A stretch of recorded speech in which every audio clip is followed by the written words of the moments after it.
has now officially begun and is entitled Empowering Youth Through Sports. This session will look at strategies to empower young people to see in sports as a viable industry. The moderator for this session is Priyanka Lalla, Hey Ambassador representing Trinidad and Tobago and UNICEF Youth Advocate. Priyanka, over to you. Good afternoon, everyone. It is my pleasure to be with you during this session, Empowering Youth Through Sports. I would now like to introduce our panelists for today. His Excellency Alvaro Sanchez, Venezuelan Ambassador to Barbados, Mr. James Atkins, co-founder and chairman of Planet Super League, Mr. Taahir Bulbulia, Barbados's Ambassador to International University Sports Federation, and Mr. Lesein Mutunkei, youth climate activist in Kenya and founder of Trees for Goals. To our attendees today, throughout the session, please feel free to leave any questions you may have for our panelists in the question and answer box below. We will now start off the session with His Excellency Alvaro Sanchez, Venezuelan Ambassador to Barbados. The floor is open to you.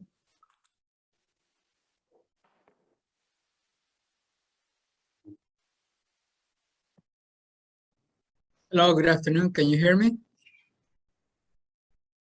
Yes. Okay, good afternoon, and thank you very much for the opportunity to participate in this important forum entitled Global Youth Network Summit on Sports for Climate Action. Special thanks and congratulations to the Ashley Lashley Foundation, the Hay Campaign, and UNICEF. On the subject of youth empowerment through sports, I believe that the topic is more than appropriate, since at this moment my country, Venezuela, is full of joy and fraternal union, thanks to the immense achievement obtained by our national team at the Tokyo 2020 Olympic Games. In these Olympic Games, Venezuela achieved its best performance in the history of our participation in these competitions, dating back to London 1948, by winning a gold medal and 3 silver medals, placing us in the 47th position worldwide and 4th place in Latin America and the Caribbean, only behind Cuba, Brazil, and Ecuador. In addition, Venezuela won a gold medal in the triple jump competition with Yulimar Rojas, who broke the Olympic record and world record, as well as becoming the first woman in the history of Venezuela to win an Olympic gold medal. However, there are several parallel stories, as well as public policies put in place that help to understand the narrative of Venezuela's sporting success at the Olympic level, and in all of them, one can clearly observe as a common element people's empowerment in Venezuela.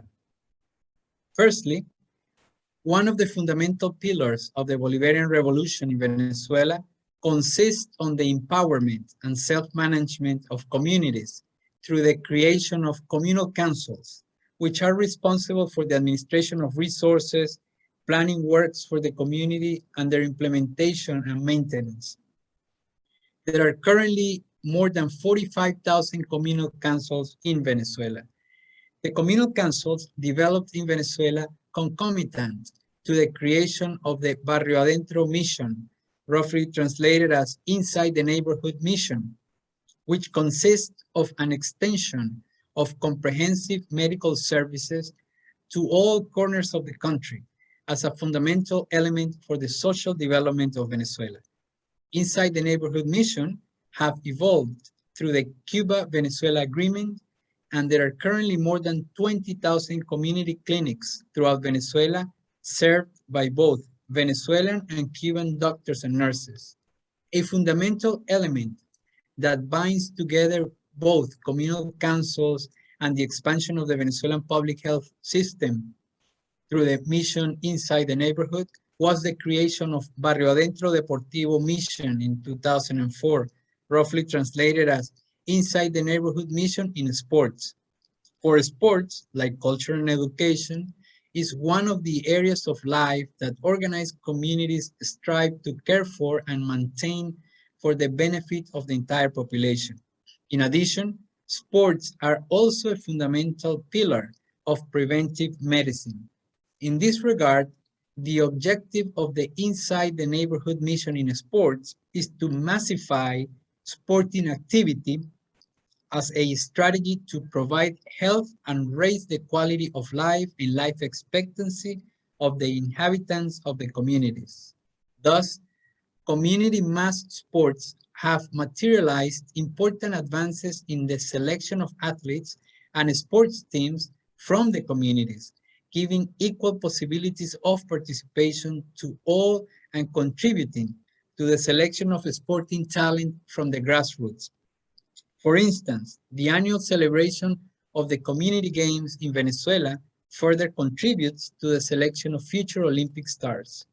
However, unlike other sports programs in Venezuela and abroad, Inside the Neighborhood mission in sports focus equally on the youth population, roughly understood to be between the ages of 15 and 35, as well as on the so-called prolonged youth and or adults, older adults. A very successful area of Inside the Neighborhood mission in sports have been the Círculos de Abuelos, grandparent circles. In these, community members aged 60 and older participate in dance, yoga, tai chi, chess, dominoes, as well as competitive physical sports activities such as softball and indoors football. Through the achievements of Inside the Neighborhood mission in sports during its 17 years of existence, it can be clearly seen how sports has the capacity to unite a whole country from its basic fiber, which is the organized community, by giving them the possibility to carry out organized sporting activities and to become leaders, managers, planners, and agents of this sporting practice through community empowerment.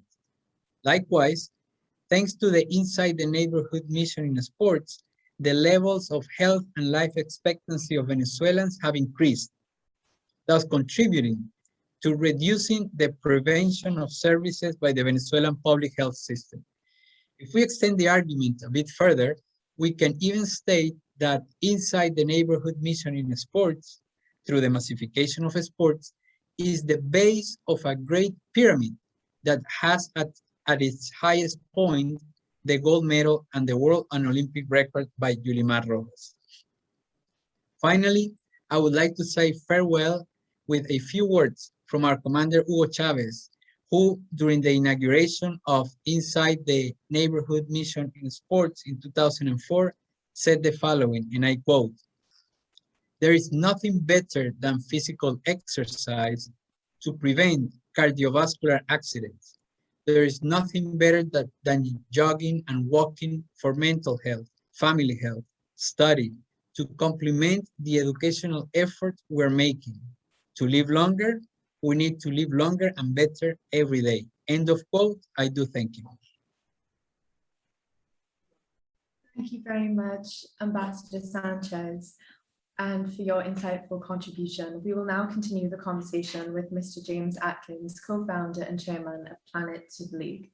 The floor is now open to you, Mr. Atkins. Thank you. Hi, I'm James, and I'm the founder of Planet Super League. A few years ago, I wrote a book called Climate Change for Football Fans, and it was a way about talking about climate change to people who weren't knowledgeable or interested in it. And it got me thinking about the relationship between football and climate change, and football and action on climate change. The one problem with climate change is that lots of people don't feel a real motivation to do anything, especially older people, not young people like you. You're very motivated, but lots and lots of people, often in rich countries, don't have any motivation. And they say it's too expensive, I haven't got time, I don't understand it. They say big business should solve the problem, or China should solve the problem. And so they do nothing. And I thought, well, football is really good at getting people to do things that they wouldn't normally do. They jump up and down and they scream for joy. and they hug people because they're so happy, and they go in the winter in England in rainy evenings to watch football games because they love their team so much. And football is bigger than any religion. And I was thinking that if Barcelona Football Club was a country with 500 million supporters, it would be the third biggest country in the world.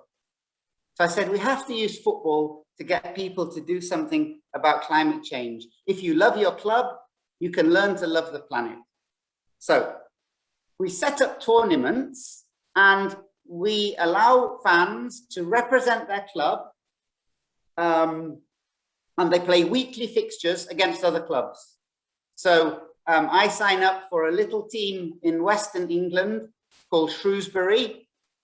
And in Planet Super League, we can play against Liverpool, we can play against Tottenham Hotspur, we can play against Everton. And the more green activities I do, the more goals I score. I turn down the heating, I have plant-based food, I go on my bike instead of taking the car. All the time, I'm scoring goals for my club. Because often these are very boring things to do. And we can make them fun by doing them for our club and doing them for football. Now, we started off in England, and we've got 44 clubs signed up. Some very big ones like Liverpool, Spurs, Arsenal, Chelsea, but also small ones like Northampton Town, Notts County, trying to think of some of the smaller ones. But anyway, we've got 44 altogether. And what's very exciting is that the smaller clubs are often stronger in their communities and more active, better at getting people engaged because they are closer to the people who support them. And I think that's a very exciting thing. At the moment, we have about 3,000 families involved, but we want to get hundreds of thousands of families, perhaps millions of families involved in Planet Super League. I think there are about 4 billion football fans, so lots of families we can eventually reach. At the moment, the families are the main group we target, and they have the traditional family is very interesting because certainly where we're based in England, the person who makes the decisions about what to eat, where to shop, where to go on a holiday, what electricity to buy, that's mum. Mum's in charge there. But the children, they come home from school and they say, hey, mum, it's climate change, it's terrible, we've learned about it at school. And mums and dads, they don't know about it. And they feel, oh, we need to do something. So we have this interesting dynamic that we can build on. But we have a problem because there is one group of people we'd really like to reach and help get them active, and that's teenagers. But us lot who are developing Planet Super League, we're much teenagers think, what motivates them, what's cool for them, how it works, how they relate to climate change. And so we need help from young people to tell us what activities, what challenges teenagers would like to be doing to help reduce their emissions, to help reduce water consumption, to help reduce waste production, and also to encourage their friends, their families, their younger brothers and sisters, their grandparents, help encourage them to take action. So our website is very easy to remember. It's psl.football. I'm going to put that on the chat, www.psl.football. And if you could have a look at it and tell us what you would like us to do, that would be great. At the moment, we're just in the UK. So unfortunately, it's very UK centric. The kinds of activities reflect the culture and the living, the lifestyle of people there.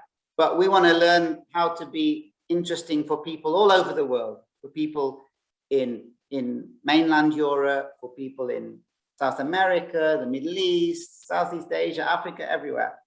As long as it's relevant, it must be relevant for them, and that's where we need help, particularly from young people. Thank you. Thank you very much, Mr. Atkins, for your insightful contribution. Our next panelist will be Mr. Taahir Bulbulia, Barbados Ambassador to International University Sports Federation. Mr. Bulbulia, the floor is now open to you. Thank you, Priyanka. Can you hear me? I esteemed organizers, fellow panelists, specially invited guests, the brainchild behind this summit, Madam Ashley Lashley, comrades, fellow sport developers, youth, ladies and gentlemen. Bonjour, hola, assalamu alaikum. Good afternoon, good morning, good night. How are y'all doing? I know it's been a very, very long morning. Priyanka, come on, smile, man. You look a little tired. Alaikum salam wa rahmatullahi wa barakatuh. Wa barakat. Brother, how are you, Akhi? It is my distinct honor and pleasure to present to you here today. I must commend the organizers for having this vision to host this important summit. As you've grown up in a rapidly changing 2021 world, we have a chance. We have the opportunity now to chart the new normal. We have that chance now moving out of a COVID-19 world. We get to choose and chart our own path as we move forward. Today, in my short time I have with you, I'll speak on the role sports can play in achieving the sustainable development goals with the vision of empowering our youth to see sports as a viable industry, but not only our youth, our government, most importantly, our people on a whole. So I'll run through a few of the sustainable development goals that I can't speak on today, but I look forward to going more in depth if you wish. SDG 1 of no poverty and SDG 2 of zero hunger. What can sports do to help achieve the sustainable development goal? Sports is for all, regardless of where you come from. You can come from an impoverished community. You can come from a poor household, but sports provides that opportunity for you to gain upward social mobility, where you get to participate freely and openly. And when you get this upward social mobility, once you have that talent, you can definitely bring success to yourself, your community, your family, and most importantly, your country. We heard earlier President Stephen Stout speak on the importance of becoming international and global citizens through sports. It's not only just for you, but you can bring it country and into your community. SDG 3 of good health and well-being. What can sports do to help achieve SDG 3? We have a health crisis in the world today. And I'm not talking about the COVID-19 pandemic. We have a fight against non-communicable diseases and child obesity. In Barbados, in my country where I'm from, we have 1 in 3 children who are overweight or obese. 8 out of every 10 deaths are associated with non-communicable diseases every year. Governments spend over $350 million a year in combating non-communicable diseases and the fight against non-communicable diseases. What can sports do? As earlier, one of the fellow panelists said, sports complements health and health complements sports. You have to be healthy. Health is a state of physical, mental, and social well-being. So if we can get more of our persons participating in physical activity and sports, we can definitely help and curb our health crisis and get SDG 3 achieved. Number 4, quality education. We all spoke on it today. Education is key for development. Education is key for our people. Education is the key for persons to make it up the ladder. And sports is not only played on the field of play any longer. It's you have an industry off the field where you could become a sports manager, a sports marketer, a sports agent, a sports nutritionist. All of these fields involved in the realm of sports, but you can then bring it back into the field of sports where you can get education. And the more persons we have educated and qualified, we can definitely see a better world and achieve all the sustainable development goals, as education is key. Number 7, which many of us spoke on today, affordable and clean energy. I believe sporting stadiums and sporting athletes can lead the charge to promote and advocate for solar energy and green spaces within our stadiums and within our facilities. Who's to say that all of our stadiums in the world can't be solar powered? In Barbados, I'm from, where sun is 12 months of the year. Why can't our national stadiums and our fields have solar powered energy, which can then achieve sustainable development goal of number 7? Number 8 of innovation. COVID-19 taught us the importance of creativity and innovation in this world. They no longer can depend on the old ways. We can no longer depend on the systems of yesteryear. We have to develop ourselves and we have to develop our infrastructures and our systems to meet a 2021 world. And how has innovation crept into the sporting industry?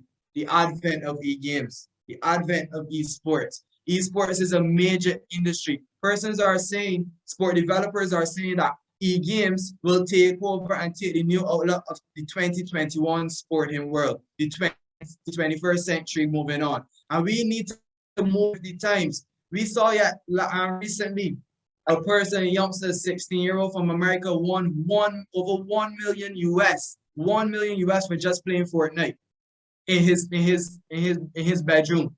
Imagine, and that was more than many of the sporting greats in the world of today.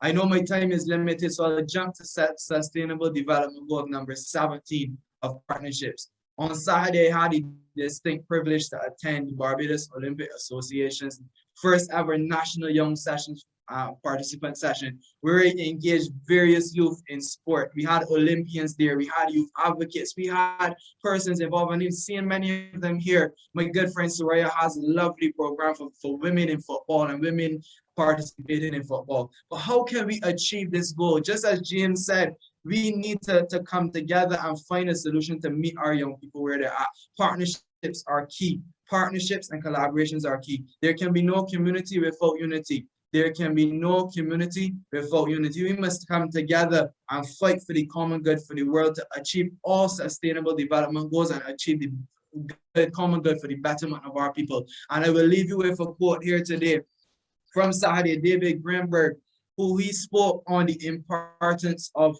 innovation in the sporting world. He said, "This is a race we must run together if we want to win. If we want to win, we must run this race together. We must come together just as we have come together here today to talk on the sports in climate change. But let's come together and do the fight for sports and health, sports and the economy, sports and our industry, sports in our system, and most importantly, the impact of sports on our people and how we can get our people up the ladder." Ladies and gentlemen, I thank you. I know it's very sharp. I thank you so much, Ashley, once again for having me. If there's any questions, I'll drop my social media in the chat. Feel free to connect with me. And ladies and gentlemen, I know it's been a long day. Thank you so very much. All the best. Remember to be safe. Follow all COVID-19 protocols. And I thank you once again. Thank you very much, Mr. Taahir Bulbulia, for your inspiring and insightful contribution today and for sharing your perspective. I would now like to introduce Mr. Lesein Mutunkei, youth climate activist for Kenya and founder of Trees for Goals. But before his contribution today, we will look at a video presented by him.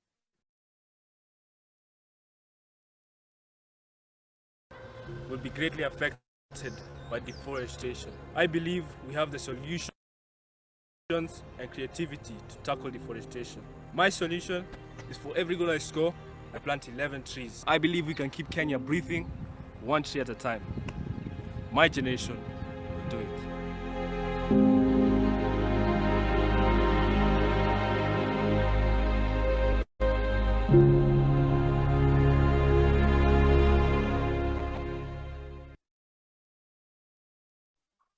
Thank you very much for that video. I would now like to invite Mr. Mutunkei to the floor. Wow, thank you, Lala.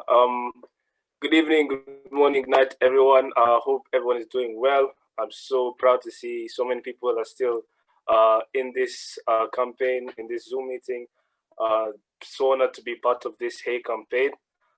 Just before I get into my project and what I'm doing, I just think that you guys have talked, the panelists, you guys have talked about such amazing things. I've had Lucy, Mia, sorry if I'm pronouncing your name wrongly, but I heard you talk about the importance of teamwork, and that's basically what sports is about teamwork, especially when involving football. I've had Mr. James talk about his Planet Super Club, Super League, and I think that's just an amazing idea. And just trying to bring on to how teenagers can help. And myself as a teenager, I'm just excited to hear you talk about involving young people, the people who are going to be affected by the climate crisis and affected by the wrong decisions that are being made by the people who are causing climate crisis. Also, I think Taahir really talked really well, and I felt inspired. Honestly, just wanted to jump off my seat and just start these sports activities, keep them going on. So Taahir, thank you so much for talking about just the importance of bringing sports and environment together. Wow. I don't know about you guys, but I personally am so excited just to be talking about the sports and environment collaboration. So just give me 1 second. I share my screen and present to you guys. Okay. All right. So again, hello everyone. My name is Lesein Mutunkei. I'm 17 years old and I'm the founder of the initiative Trees for Goals. So I'd like to start off by just telling you a little bit about myself. I'm a high school student. I'm a sport enthusiast. I played tennis, I played basketball, and I currently play football. I am a youth environmentalist. I love outdoor activities like, go-karting, bike riding, camping, anything to do with outdoor and just connecting with nature. I am an upcoming entrepreneur. I sell eggs to my neighbors, and I have a few goats that I also sell during, events like Christmas and Easter. I am a top 100 youth conservationist, and I have been part of the Youth UN Climate Summit, which was held in New York City. I am an Eco Hero International Award winner, and I am an Earth.org Youth Ambassador, and I am here with you today also. So a little bit about this background of Trees for Goals is I started Trees for Goals at the age of 13, and this was after just hearing the devastating things happening to the environment, like deforestation and climate change. At first, I hadn't really understood it, but because I really loved the environment and just being outdoors and enjoying the forest and planting trees, I knew that those type of activities that I love to do outdoors would be taken away from me if I didn't do anything about it. I came across an article that talked about deforestation in Kenya. And when I read about it, it said that basically we lose forest cover the size of 138 football pitches. And so for those of you who have been in a football pitch, you understand the size of a football pitch. And so to be losing 138 football pitches, forest cover the size of 138 football pitches, is quite heartbreaking. So I realized I must do something about it. So I committed that I would bring the two things that I loved, which is my passion for football and my passion for the environment, and committed that for every goal I score, I plant a tree. I first started by, planting my first tree at home, just here at my backyard. And the feeling of, scoring that first goal under Trees for Goals was unbelievable because